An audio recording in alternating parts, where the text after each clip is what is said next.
Mandatory minimums. It's one idea Nebraska lawmakers are looking at as they work to stop prison overcrowding. But they say those changes could come at the price of public safety. KMTV Action 3 News reporter Josh Egbert joins us live with the latest on this debate. Josh?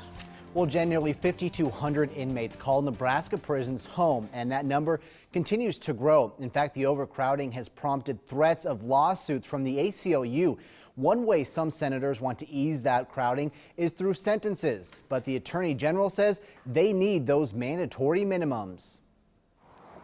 Keeping Nebraska's prisons at a manageable level, that's the goal of the Nebraska legislature. These bills resulted from much study. One of the bills to come out of the Special Investigative Committee is to scale back the use of mandatory minimum prison sentences. One of the worst things that was done was to jump on the bandwagon and join that fad of so-called mandatory minimum sentences. Under current law, a 10-year mandatory minimum sentence is added to habitual criminals, those on their third felony offense.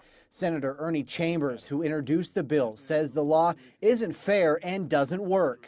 The Conference of State Governments, or whatever they're called, had seen that this idea of stacking punishment on top of punishment is not valuable, it's counterproductive. Attorney General Doug Peterson says the law is an important tool for prosecutors. If they haven't gotten the lesson after 2 incarcerations, by the 3rd time we should be able to, under Nebraska statute, we can enhance that sentence up to 10 years. Senator Paul Shoemaker, a former county attorney, says the mandatory minimums don't deter criminals. It is an effective tool for getting rid of the jury process in a criminal prosecution.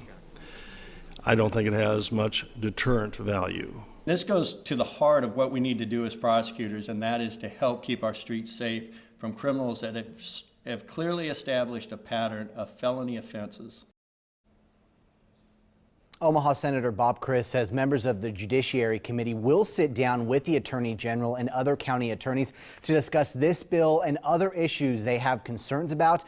That same committee also made quick work this morning of a bill that will allow the legislature to continue debate on these trio of bills before final approval is given. We're live in the News Center. Josh Egbert, KMTV Action 3 News. More from